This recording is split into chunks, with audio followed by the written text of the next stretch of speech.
شاہ ولی اللہ صاحب کہتے ہیں میرے ابا جی شاہ عبد الرحیم محدث دہلوی بیمار ہو گئے، ساری زندگی نبی پاک کا دین پڑھایا، ساری زندگی حضور کے فرمان سے لوگوں کو آگاہ کیا، قرآن و سنت کا درس دیا، فالج ہو گیا، لوگ باتیں کرنے لگے۔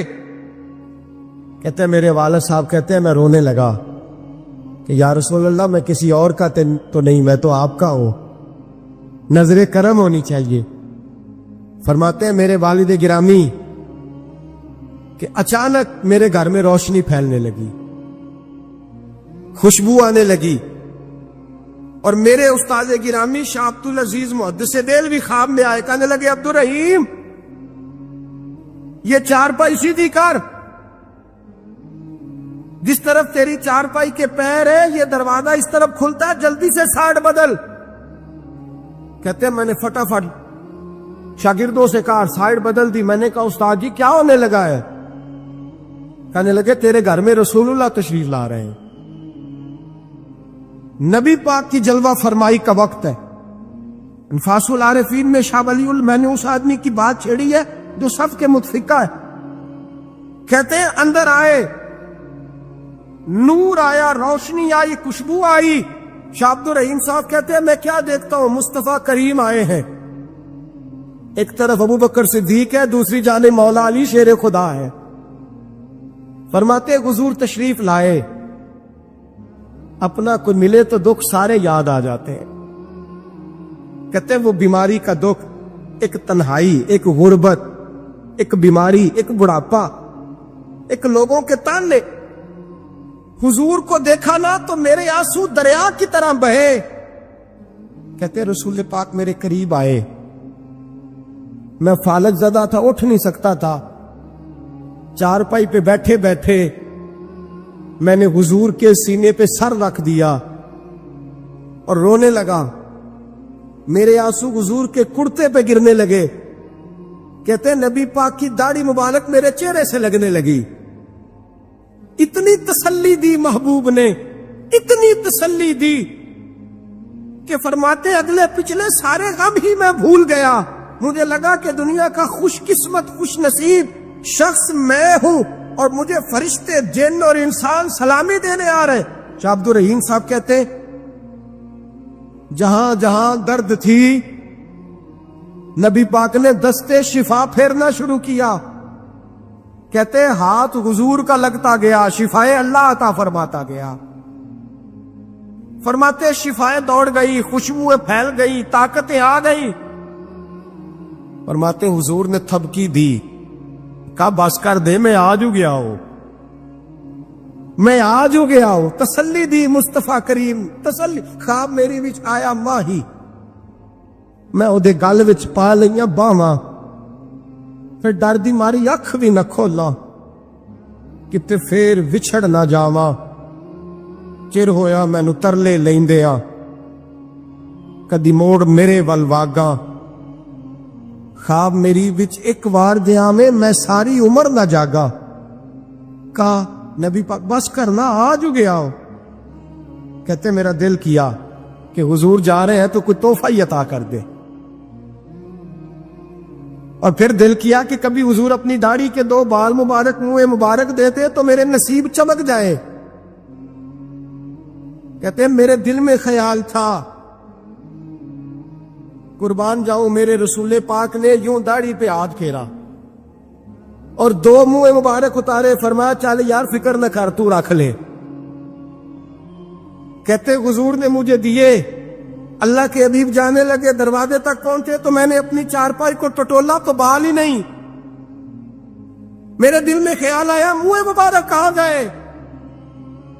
کہتے ہیں نبی پاک نے رخ پھیرا اور حضور نے فرمایا تکیہ اٹھا کے دیکھ، میں نے تیرے تکیے کے نیچے رکھ دیے،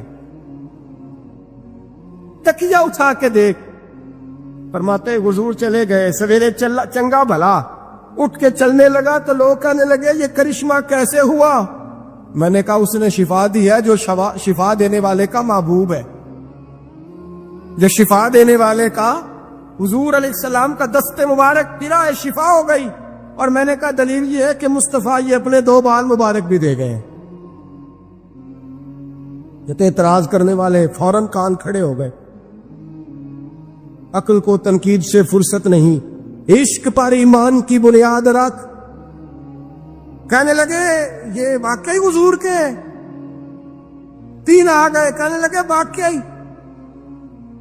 میں نے کہا جاؤ دھوپ میں لے کے جاؤ. کہتے وہ تینوں لے کے گئے. جب کمرے سے نکلے تو بادل کے ٹکڑے نے آ کے سایہ کر دیا. بادل کا ٹکڑا سایہ کرتا ہے. ایک مان گیا, دو کہنے لگے جی اچانک ہو گیا. میں نے کہا دوبارہ جاؤ. ایک بار نہیں, دو بار نہیں, 100 بار جاؤ. میں رسول اللہ کا نوکر ہوں. میں نوکری کر کے کھاتا ہوں, جھوٹ بول کے نہیں کھاتا. میں حضور کے نام پہ جھوٹ بولوں گا؟ اور جس کو نوکری کرنے سے وہ راج کے دے, اسے جھوٹ بولنے کی کیا ضرورت ہے؟ فرمایا وہ دوسری بار گئے, سایہ پھر ہوا. آ کے میرے قدموں سے لگ گئے, کہنے لگے آپ بالکل ہی سچ کہہ رہے ہیں. ایک اور جماعت آ گئی, کہنے لگے ہمیں بھی زیارت کرائیں. میں نے تالے میں رکھے ہوئے تھے, تالا کھولتا ہوں تو کھلتا ہی نہیں, کھولتا ہوں تو کھلتا ہی نہیں. کہنے لگے شاہ جی خیر تو ہے, کیوں نہیں کھلتا؟ تو میں نے نظر ڈالی. میں نے کہا تم میں کوئی ایسا تو نہیں جس پہ غسل فرض ہو؟ غسل فرض ہو. ایک بندہ گردن جھکا کہنے لگا حضرت غلطی ہو گئی, میں فٹافٹ آ گیا, نہ آ نہیں سکا. میں چل نکل مجمع سے. جو رب اپنے محبوب کے وجود پر مکھی نہیں بیٹھنے دیتا, جس نے محبوب کا سایہ نہیں بنایا کہ کسی کا پیر نہ آ جائے, وہ محبوب کے منہ مبارک کے قریب ناپاک آدمی کو آنے دے گا؟ نکل. کہتے مجمع سے نکلا, میں نے چابی لگائی تو تالا فوراً ہی کھل گیا. واللہ وہ سن لیں گے, فریاد کو پہنچیں گے ہم. اتنا تو ہو کوئی فریاد کرے دل سے. ایک درویش سے کسی نے مدینے میں پوچھا تھا, اس نے کہا تھا یار لوگ اکتا بھی جاتے ہیں بار بار مدینے, بار بار مدینے, بار بار مدینے. جملہ درویش کا ہے, اگر آپ کی سمجھ میں آ گیا تو بڑی اچھی بات ہے, نہ بھی آیا تو جملہ تو قیمتی ہے. کہا جناب بار بار مدینہ شریف بندہ اکتا بھی تو جاتا ہے, تو اتنی بار؟ تو کہنے لگے اکتاتا وہ ہے جس سے گھر والے صحیح سلوک نہیں کرتے. جو کسی کے گھر جائے اور اسے پیار ملے, احترام ملے, کھانا اچھا ملے, شفقت ملے, محبت ملے, وہ تو کہتا میں نے پھر جانا ہے, میں نے پھر جانا ہے, میں نے پھر جانا ہے. اور کئی دفعہ اپنے بچوں سے لڑ کے کہتا تمہارے پاس نہیں رہنا, اس کے پاس جانا ہے.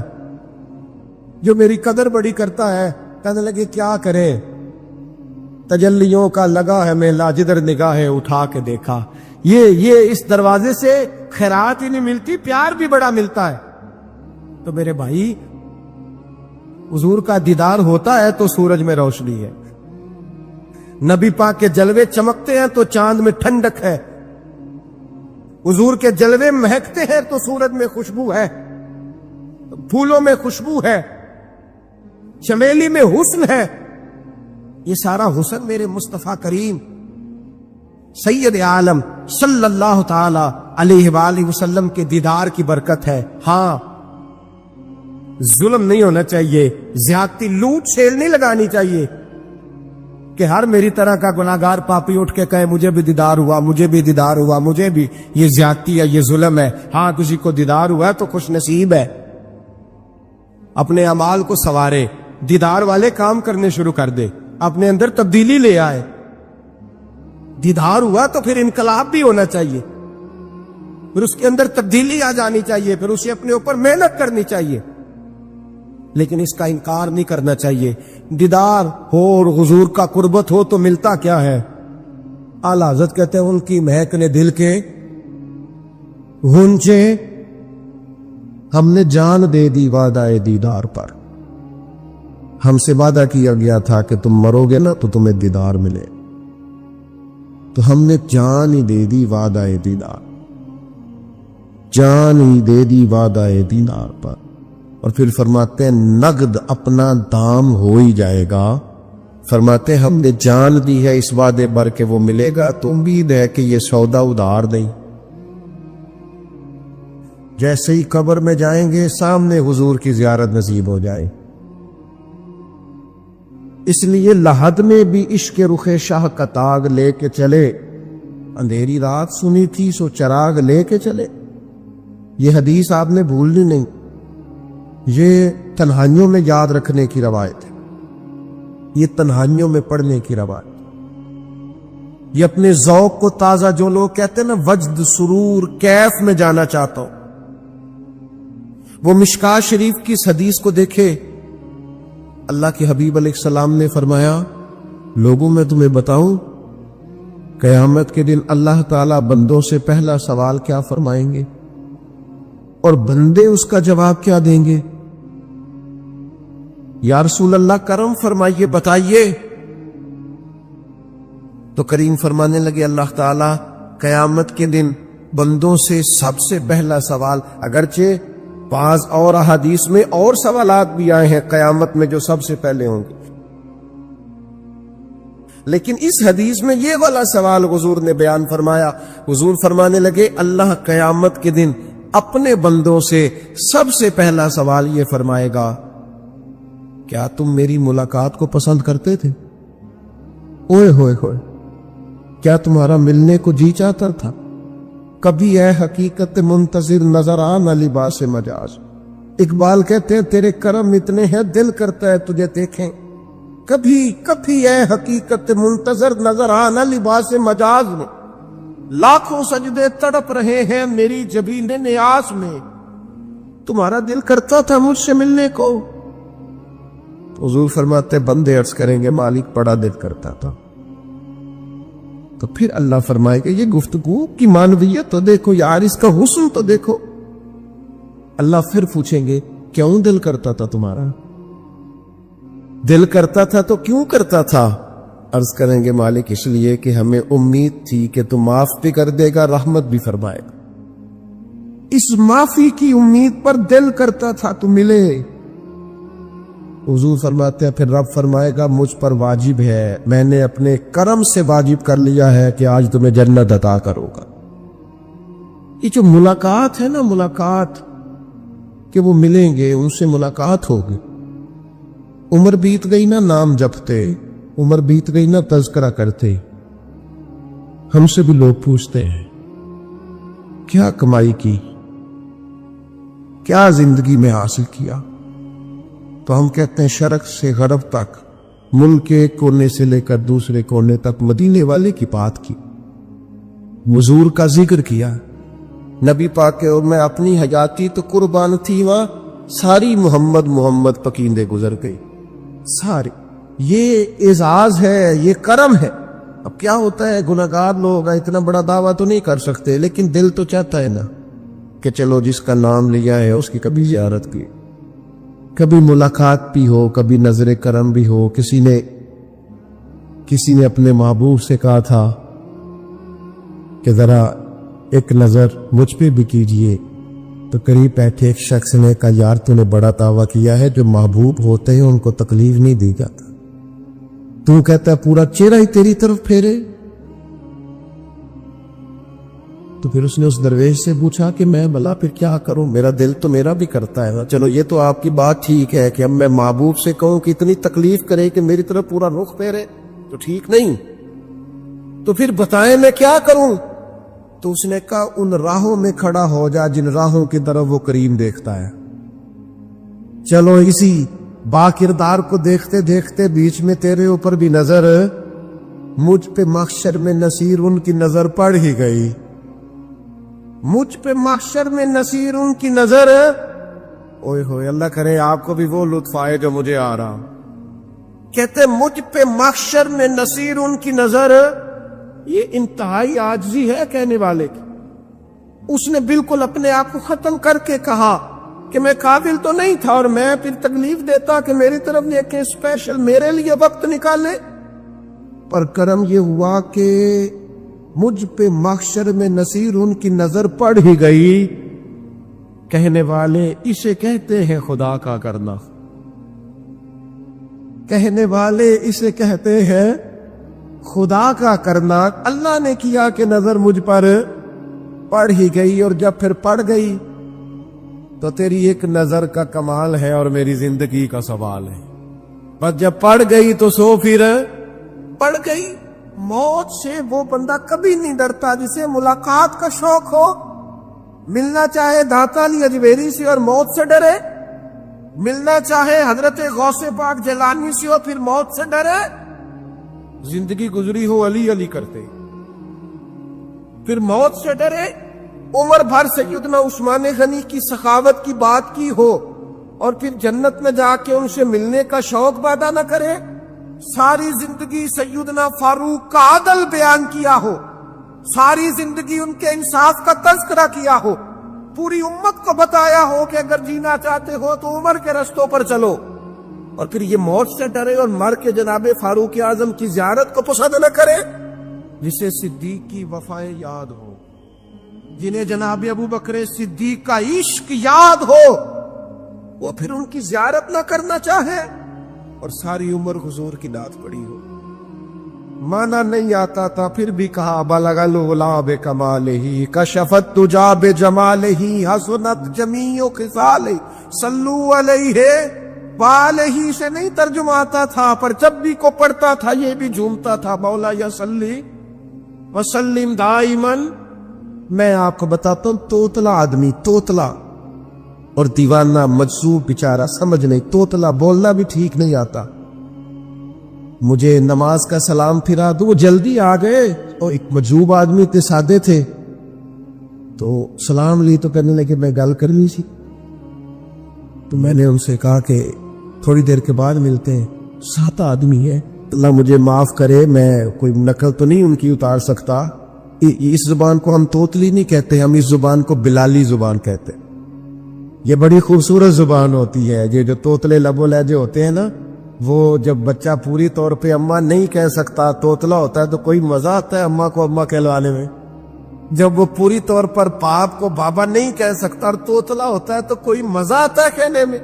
وہ جب دادی نانی دادا کہتا ہے تو دادے کا دل کرتا ہے یہ 100 بار کہے, کیونکہ اسے کہنا نہیں نہ آتا.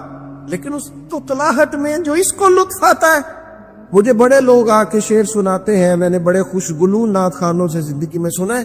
وہ صاحب میرے پاس آئے اور میں نے کہا بعد میں ملیں گے.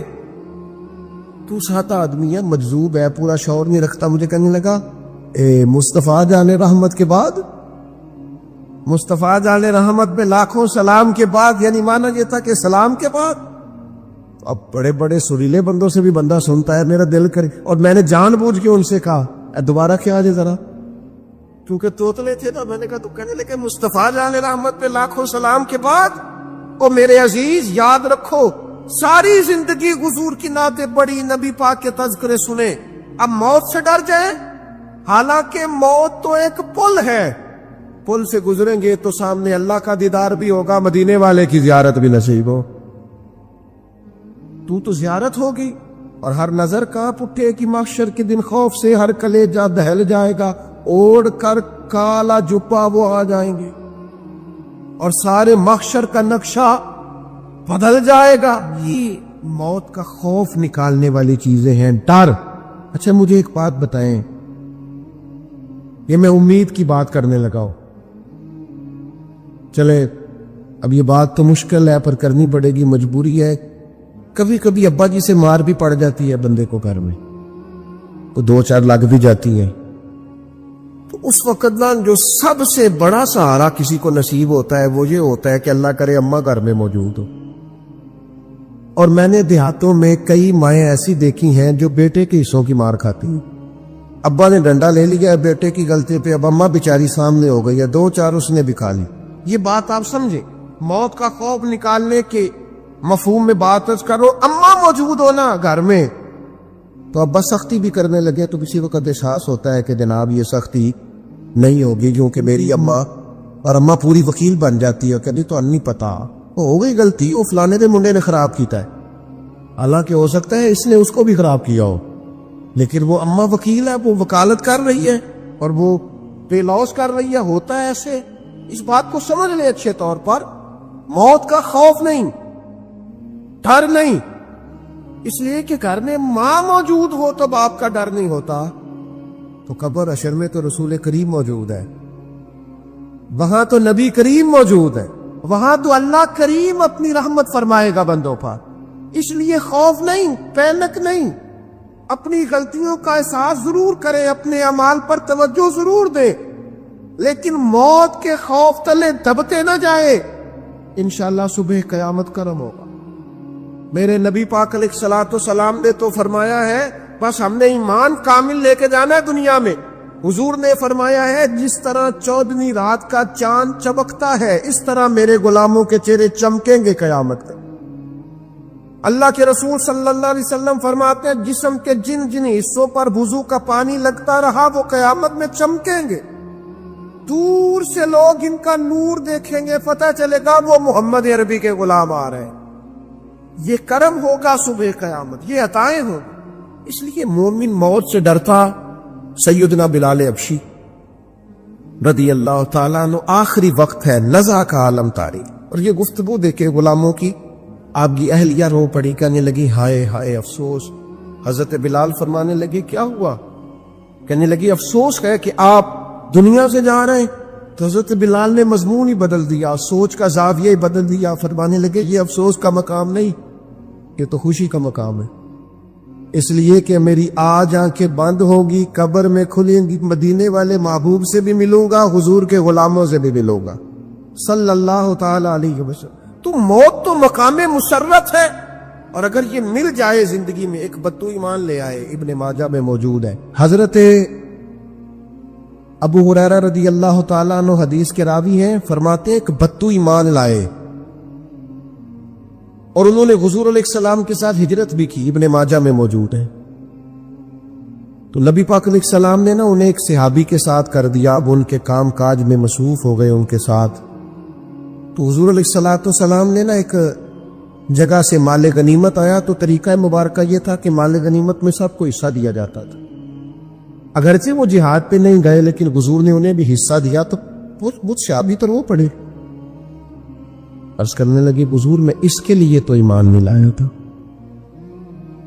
حضور نے فرمایا پھر بتائیے، گرچہ بزرگ جانتے کس لیے لائے تھے. عرض کی حضور میں تو اس لیے ایمان لایا تھا کہ میں نب کی راہ میں لڑوں گا اور میں اپنی جان پیش کروں. میں شہادت کے لیے ایمان لایا تھا، مجھے یہ مال دولت نہیں چاہیے. تھوڑی ہی دیر گزری کہ ایک اور مارکے کا اعلان ہو گیا، جنگ کا اعلان ہو گیا. حضور نے فرمایا چلو. وہ گئے اور چند ہی لمحے گزرے کہ وہ میدان میں اترے اور پھر شہید ہو گئے. صحابہ کرام ان کی مقدس لاش مبارک کو اٹھا کے محبوب کے قدموں میں لائے تو نبی کریم نے کیا خوبصورت بات ارشاد فرمائی. حضور فرمانے لگے دیکھو اس نے اللہ کی تصدیق کی ہے تو رب نے بھی اس کی تصدیق فرما دی. اور پھر یہ دو جملے محبوب کہتے کہتے اٹھے اور پھر حضور نے اپنا جبہ مبارک اتار کے فرمایا اس بندے کو نہ اس جبے میں کفن دے دو، اس میں اسے کفن دو، اس لیے کہ تو شہادت کے لیے ایمان لائے.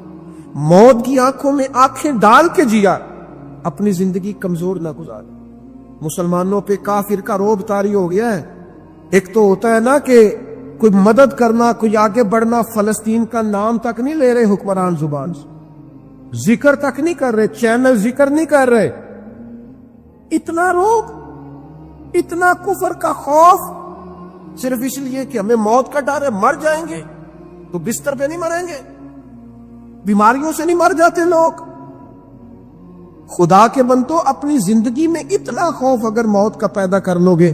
حضرت سعید ابن جبیر رضی اللہ تعالیٰ عنہ بہت بڑے فقیہ تھے. حجاج بن یوسف نے بلایا اور کہنے لگا میں تمہیں موت دینے لگا ہوں، مار دوں گا تمہیں. بڑا ظالم آدمی تھا، بڑے لوگ اس نے قتل کیے تھے. حضرت سعید رضی اللہ تعالیٰ عنہ مسکرا پڑے اور غصے میں آیا، کہنے لگا کیوں ہنستے ہو؟ فرمانے لگے تو بڑا بیوقوف ہے، تجھے کس نے کہا زندگی اور موت تیرے ہاتھ میں، یہ تو تب آئے گی جب میرا رب چاہے. کہنے لگا لے جاؤ ان کو اور جا کے قتل کر دو.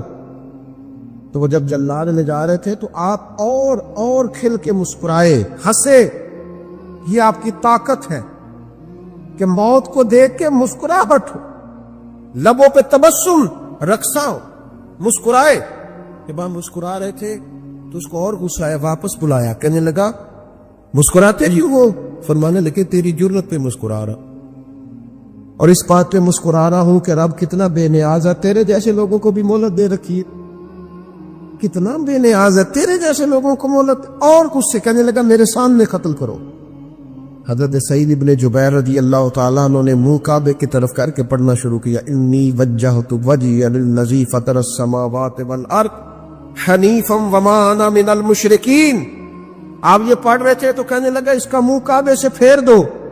کعبے سے منہ پھیرا تو آپ فرمانے لگے تو بڑا ہی بیوقوف ہے، میرا رب کو صرف کعبے کی طرف مقید ہے، وَلِلَّهِ الْمَشْرِقُ وَالْمَغْرِبُ فَأَيْنَمَا تُوَلُّوا فَثَمَّ وَجْهُ اللَّهِ۔ چہرہ پھیر دیا جب اس نے تو آپ فرمانے لگے مشرق بھی اللہ کا، مغرب بھی اللہ کا، اور اللہ فرماتا ہے تم جدھر بھی منہ کرو ادھر ہی اللہ کی رحمت ہے۔ یہ پڑھا تو اب اس نے لٹایا، اور جب وہ آپ کو قتل کر رہا تھا تو حضرت سعید ابن جبیر کی ایک زوردار آواز ہوگی، فرمایا یاد رکھنا مجھے اسی طرح قتل کرنا جس طرح تم خود قیامت میں قتل ہونا پسند کرتے ہو۔ میرا آخرت پر یقین کامل ہے، محشر میں عدالت لگے گی، میں تمہیں قتل کروں گا میں۔ حضرت سعید ابن جبیر کی وہ جرت تھی کہ دربار سارا لرز گیا حجاج کا۔ حضرت سعید ابن جبیر رضی اللہ تعالیٰ عنہ کہنے لگے اللہ اسے میرے بعد کسی پر مسلط نہ کرے، میرا قتل آخری ہو، میرے بعد نہ ہو۔ ڈر گئے لوگ، سہم گئے، اور وہ جو جلاد آپ کو قتل کر رہا تھا اس کے بھی ہاتھ کانپ رہے تھے۔ اتنی جرات، موت کا ایک منٹ کے لیے خوف نہیں۔ حضرت سعید ابن جبیر رضی اللہ تعالیٰ عنہ شہید ہو گئے تو اتنا خون نکلا، اتنا خون نکلا، اتنا خون نکلا، خود پانی نہیں ہو رہا۔ ایک طبیب بیٹھا تھا، ہانپتے کانپتے ڈرے ہوئے سہمے ہوئے، حجاج کہنے لگا اس سے اتنا خون؟ تو کہنے لگا بادشاہ میں نے سالوں مریض دیکھے ہیں، اس کو پتہ چل جائے نا مرنے والا ہو وہ تو اتنا خوف پہ آتا ہے پہلے ہی اس کا سارا خون جم جاتا ہے اور سکڑ جاتا ہے اور اس کا خون جل جاتا ہے۔ یہ جو بندہ تم نے شہید کیا ہے نا اس میں ایک رتی برابر بھی موت کا خوف نہیں، موت کے خوف سے بے نیاز تھا، اتنا خون نکلا۔ حضرت سعید ابن جبیر شہید ہوئے اسی دن حجاج کے پیٹ میں درد شروع ہوا، صرف 15 دن حجاج بعد میں زندہ رہا ہے 15 دن، اور ساری رات تڑپتا تھا، کہتا تھا مجھے خواب میں آ کے پیروں سے گھسیٹتے۔ حضرت سعید ابن جبیر چلاتا تڑپتا 15 دنوں کے اندر۔ طبیبوں نے کہا تیرا جو مرض ہے یہ کوئی آسمانی عذاب ہے۔ میرے عزیز موت سے ڈرے